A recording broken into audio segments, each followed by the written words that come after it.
Hello everyone, welcome to Unimonks. आज हम लोग इस वीडियो में देखने वाले हैं previous year questions related to जो भी हमने टॉपिक अभी पढ़ा है इलेक्ट्रिक फील्ड। तो इलेक्ट्रिक फील्ड चैप्टर से जो भी क्वेश्चंस आए हुए हैं प्रीवियस ईयर में, आज हम उन्हें देखने वाले हैं। तो अगर आप इस वीडियो में एंड तक टिकेंगे तो आप लोगों को समझ में आ जाएगा कि कैसे क्वेश्चंस पूछे गए हैं और किस टाइप की प्रिपरेशन आप लोगों को करनी चाहिए एंड आपने कितना पढ़ लिया है, क्या लेवल है आपका। तो आज चलिए इस क्वेश्चन को देखते हैं। जितने भी क्वेश्चन हमारे पास हैं, 3-4 क्वेश्चन है जो प्रीवियस ईयर 2022 के हैं, ठीक है। तो एक बार आप लोग खुद पेन और नोटबुक लेके बैठ जाओ और देखो कितने कर पाते हो, कितने नहीं कर पाते हो, कहाँ तक हम पहुँच सकते हैं, ठीक है। ट्राई करना है एटलीस्ट। अगर एक बार ट्राई करोगे तो सॉल्यूशन अपने आप समझ में आने लगेगा। ट्राई नहीं करोगे तो मैं कुछ भी लिख दूँ यहाँ पे, आप लोगों को समझ में नहीं आएगा, ठीक है। तो स्टार्ट करते हैं आज के लेक्चर को। क्वेश्चन नंबर 1 हमारे पास है यहाँ पे। स्टार्ट करें? रेडी हैं सब लोग? चलो ठीक है, स्टार्ट करते हैं। Okay, so question number 1, an infinitely long wire is charge uniformly with charge density lambda and placed in air, the electric field at a distance r from wire will be। और ये मैं नहीं बताऊंगा क्यों, क्योंकि हमने प्रीवियस लेक्चर्स में cover कर रखा है। फॉर्मूला बेस्ड है, आपको पता होना चाहिए, ठीक है। 2 सेकंड का आंसर है, बहुत इजी। स्टार्ट करें? ए होगा? नहीं होगा, 4 पाई है यहाँ पे, 2 पाई होता है डिनोमिनेटर में, हर जगह 4 है, यहाँ पे पाई ही नहीं है। Option number D, lambda upon 2 pi E naught R, ये होता है, ठीक है। इनफाइनाइटली लॉन्ग वायर की वजह से जो इलेक्ट्रिक फील्ड होती है उसका फॉर्मूला होता है lambda upon 2 pi A naught R, जहाँ पे लैम्डा क्या है, चार्ज डेंसिटी है, ठीक है। नेक्स्ट क्वेश्चन पे प्रोसीड करते हैं। क्वेश्चन नंबर 2 बहुत इजी था, फॉर्मूला बेस्ड। अगर ये क्वेश्चन आ जाए तो समझ लो बल्ले बल्ले, बहुत अच्छा है, मजा आ गया। Question number 2 point charges -q and +4q are placed at a separation r, where should a third charge be placed so that entire system of charges becomes in equilibrium। इसे एक बार अपने नोटबुक पे समझो पहले कि क्वेश्चन कह क्या रहा है। चार्जेस कहाँ पे रखे हुए हैं, हमें एक नया चार्ज इंट्रोड्यूस करना है, तो कहाँ पे इंट्रोड्यूस करना है जिसकी वजह से जो पूरा सिस्टम होगा 3 चार्जेस का वो इक्विलिब्रियम में होना चाहिए, किसी पे कोई फोर्स नहीं लग रहा है, सब लोग स्टेबल हैं, ठीक है। ये चीज़ देखनी है। स्टार्ट करें सॉल्यूशन को। ट्राई कर लिया? पॉज करो वीडियो को और ट्राई करो एक बार। ओके, सो यहाँ पे हमारे पास 2 चार्जेस हैं सेपरेटेड बाय डिस्टेंस r। ये है 4q, ये है -q। अब हम एक पॉजिटिव चार्ज, अगर यहाँ पे नेगेटिव चार्ज नहीं बोल रहा है तो हम बाय डिफॉल्ट क्या मान के चलेंगे कि एक पॉजिटिव चार्ज इंट्रोड्यूस करना है यहाँ पे। तो पॉजिटिव चार्ज इंट्रोड्यूस करना है जिसकी वजह से उस पर कोई फोर्स ना लगे, पूरे सिस्टम पे कोई फोर्स ना लगे, ठीक है। बैलेंस करना है फोर्सेस को। तो एक चीज़ हम यहाँ पे सोच के देखते हैं, अगर हम यहाँ पे एक चार्ज लेते हैं, ठीक है, इस साइड पे -q की साइड पे एक चार्ज लेते हैं, ये थोड़ा आप लोगों को, अगर आप लोगों ने कंसेप्ट पढ़ रखे हैं ना, तो अपने आप एक फील आएगा कि अगर इस साइड लेंगे तो 4q का मैग्नीट्यूड कितना ज़्यादा है। इसका मतलब अगर प्लस चार्ज हम ले रहे हैं तो 4q क्या करेगा, पुश करेगा उसे, ठीक है। क्यों? क्योंकि सेम चार्जेस जो होते हैं प्लस प्लस रिपेल करते हैं, ठीक है। ऑपोजिट अट्रैक्ट, सेम रिपेल, ये तो हमें पता है। तो हम यहाँ पे अगर +q ले लेते हैं तो 4q उस पर कैसा फोर्स लगाएगा, एक रिपल्सिव फोर्स लगाएगा। -q ऑपोजिट है तो ये इसे इधर अट्रैक्ट करना चाहेगा, फोर्स ड्यू टू -q इधर होगा, फोर्स ड्यू टू +4q इधर होगा। अच्छा, ओके। और हमने क्या पढ़ रखा है, F = K Q1 Q2 upon r², हमने ये भी पढ़ रखा है। अब मैंने ये क्यों लिखा है यहाँ पे, ताकि आप ये देख पाएँ कि फोर्स और उसके बीच का जो डिफरेंस है, चार्जेस के बीच का जो डिफरेंस है वो इन्वर्स है, रिलेशन उनके बीच में इन्वर्सली प्रोपोर्शनल का रिलेशन है। तो इसका ये मतलब है कि 4q का जो फोर्स होगा, फोर्स तो ज़्यादा लगाएगा जस्ट बिकॉज उसका मैग्नीट्यूड 4 है, 4 टाइम्स है एक q के। बट अगर हम उसे दूर ले लें तो शायद उसका फोर्स बराबर हो सकता है सिर्फ एक q चार्ज के। बात समझ में आ रही है? जस्ट बिकॉज इन दोनों का रिलेशन, डिस्टेंस और फोर्स का रिलेशन इन्वर्सली प्रोपोर्शनल है, तो हमें थोड़ा दूर पे लेना चाहिए। इसका मतलब 4q से थोड़ा सा दूर जाएंगे तो शायद ये बैलेंस आउट कर जाए -q के फोर्स को, ठीक है। एक बार ध्यान से सोचना इसके बारे में, इसके ऊपर सोचना।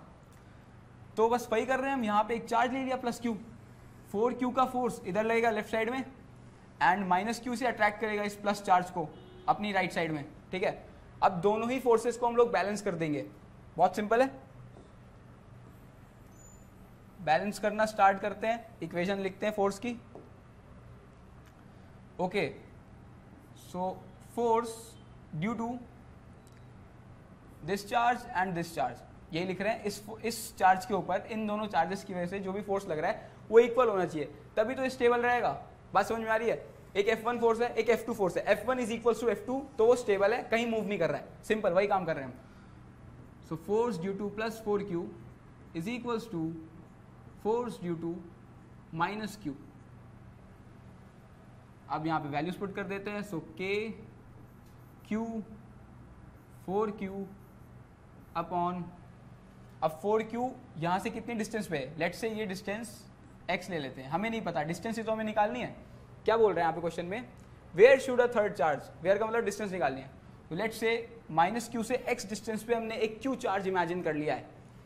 तो 4Q से टोटल डिस्टेंस कितना हो गया, x प्लस r का होल स्क्वायर. इतनी बात समझ में आ रही है.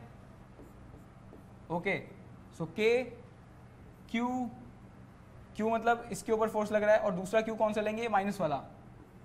सो क्यू अपॉन इसका डिस्टेंस कितना होगा, यहां से लेकर के यहां तक का डिस्टेंस देखेंगे तो एक्स स्क्वायर हो जाएगा.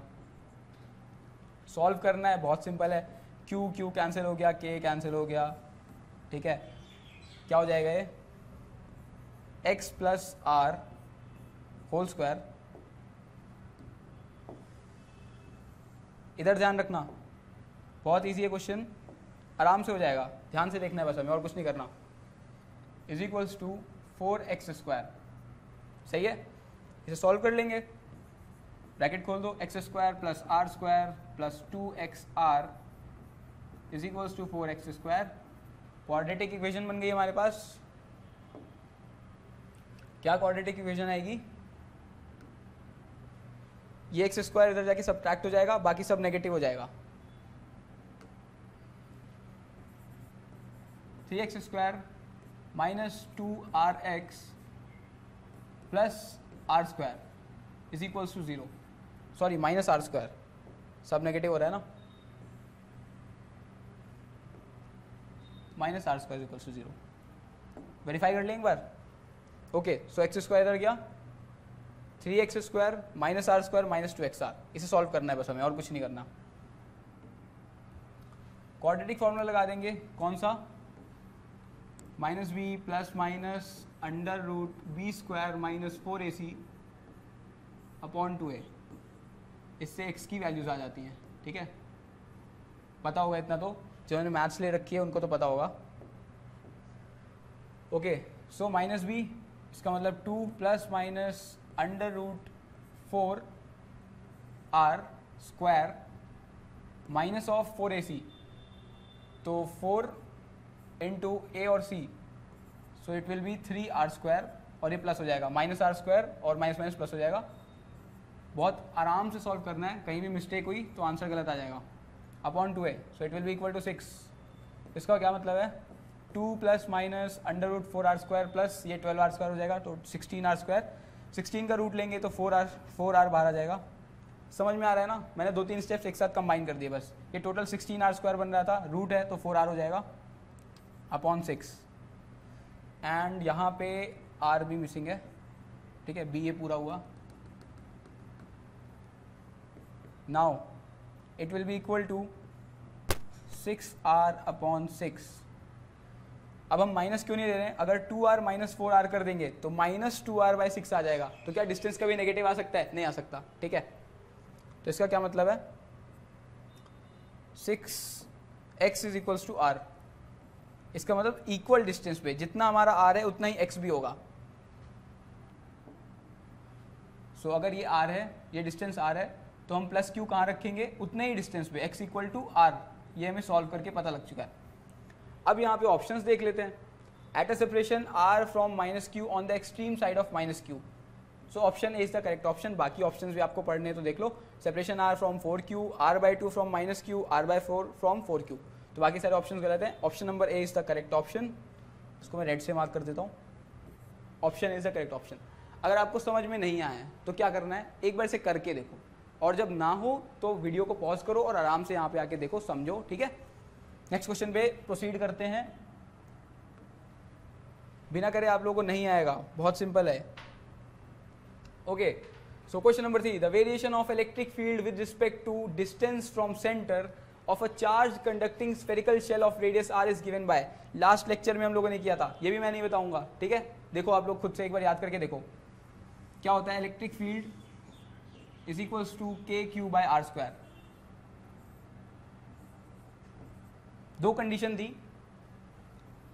If r is less than capital R, ये स्मॉल आर किस चीज़ का आर था, ये गॉसियन सरफेस का आर था। मतलब हम गॉसियन सरफेस अंदर भी ले सकते हैं स्फीयर के, शेल के, या गॉसियन सरफेस शेल के बाहर भी ले सकते हैं। जैसे जैसे हमारा आर बढ़ता जाएगा वैसे वैसे हमारा गॉसियन सरफेस भी बड़ा होता जाएगा, ठीक है, वैसे करना है हमें। Okay, so when R is less than capital R क्या था, शेल का रेडियस था। तो if small R is less than capital R then क्या था, इलेक्ट्रिक फील्ड जीरो थी, याद है। ऐसा क्यों था, क्योंकि अंदर कोई चार्ज नहीं था। जब चार्ज नहीं है तो इलेक्ट्रिक फील्ड कहाँ से होगी, तो शेल के अंदर अगर हम लोग देखें तो इलेक्ट्रिक फील्ड जीरो होती है। Next, if R is greater than capital R, तब क्या होता था हमारे पास, तब होता था E equals to k q upon are square, ठीक है, जो मैंने ऊपर फॉर्मूला लिख रखा है, सिंपल है।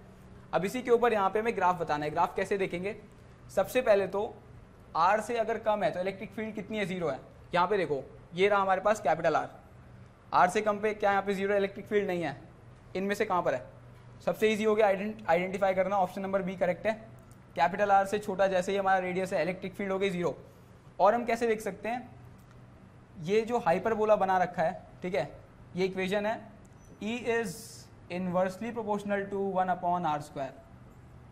एक तो जब डिग्री 2 होती है तो स्ट्रेट लाइन नहीं आती, एक कर्व आता है, ठीक है, ये आप लोगों को पता होना चाहिए। इक्वेशन देख के कर्व कैसे पता करते हैं, मैथ्स वाले जो स्टूडेंट्स हैं उनके लिए थोड़ा ईजी होगा। तो ओके, जब डिग्री 2 है हमारे पास तो कर्व आएगा। और उससे पहले हमने कैसे आइडेंटिफाई किया, जैसे ही हमारा स्मॉल आर कैपिटल आर से छोटा है तो वहाँ पे इलेक्ट्रिक फील्ड जीरो है। तो option number B is the correct option. बाकी ऑप्शन भी आप लोग देख सकते हो, तो बी सही है, बाकी सब गलत है। नेक्स्ट क्वेश्चन पे चलते हैं, और आप सभी लोग इसे खुद से भी ट्राई करो, इजी होगा आप लोगों के लिए, ऐसे समझ में नहीं आएगा।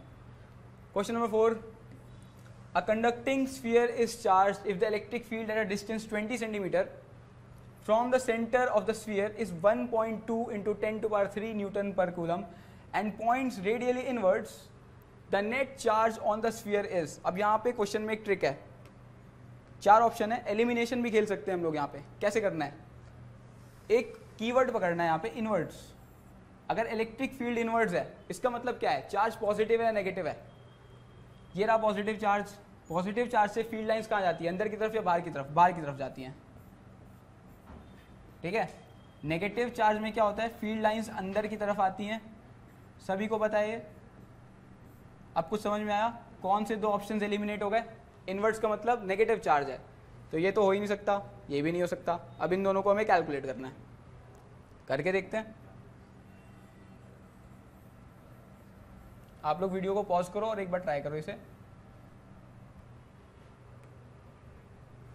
ओके, तो हमसे क्या कह रहा है, electric field at a distance 20 centimetre from the centre of the sphere is 1.2 into 10 to power 3 newton per coulomb. E is equals to k q upon are square, यही फॉर्मूला लगाएंगे। आप लोगों को लग रहा होगा कितना रिपीटेटिव फॉर्मूला है, बट इससे ज़्यादातर चीज़ें हो रही हैं यहाँ पे, तो हम इसे अप्लाई कर रहे हैं यहाँ पे। हमें इलेक्ट्रिक फील्ड गिवन है, रेडियस भी गिवन है, के कांस्टेंट है, पता है हमें 9 इंटू 10 टू पावर 9 इसकी वैल्यू होती है, चार्ज हमारे पास आ जाएगा, बहुत सिंपल है। सो यहाँ से क्या होगा, Q is equals to E into R square upon K. So Q will be equal to, electric field कितनी रखी है 1.2 इंटू 10 टू पावर 3, रेडियस कितना है 20 centimetre, 20 into 20 into 10 raise to the power, centimetre से मीटर में भी करेंगे तो 10 टू पावर -4 हो जाएगा।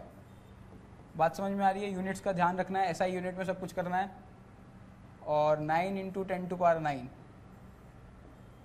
इन सबको जो हम लोग कैंसिल करेंगे, फाइनल आंसर पता है हमारे पास क्या आएगा, 5.3 इंटू 10 टू पावर -9 कूलम्स। और माइनस का क्या सिग्निफिकेंस है मैंने आपको बता दिया, just because field lines inwards आ रही हैं, इसका मतलब ये है कि नेगेटिव चार्ज है हमारे पास, नेगेटिव चार्ज है तो यहाँ पे एक माइनस नेगेटिव साइन लगा दिया हमने। तो इसको सॉल्व करेंगे तो क्या आंसर आ रहा है 5.3। और ऐसे ही मत लिख लेना, वेरीफाई करो, खुद से करके देखो ये आंसर आ भी रहा है आप लोग का कि नहीं आ रहा, ठीक है। तो option D is the correct option. I hope आप सभी को समझ में आ गया होगा। कुछ नहीं किया हम लोगों ने, यहाँ पे क्या गिवन है, कंडक्टिंग स्फीयर गिवन है, उसका हम लोगों ने लगा दिया फॉर्मूला लगाने के बाद क्यू हमें नहीं पता था, के कांस्टेंट होता है, आर गिवन था, ई गिवन था, तो हमारे पास आ गया। आई होप आप सभी को ये लेक्चर समझ में आया होगा। जो भी क्वेश्चंस हमने किए आपने भी प्रैक्टिस किए होंगे। अगर कोई भी आपका आंसर गलत आ रहा है, सही आ रहा है, आपने सॉल्व किया है, उसे कमेंट ज़रूर करना। और जो आपको समझ में नहीं आया आप वो भी कमेंट में पूछ सकते हैं। नेक्स्ट कौन से लेक्चर्स हमें बनाने चाहिए आप वो भी सजेस्ट कर सकते हैं। For more such content subscribe to Unimonks. Thank you.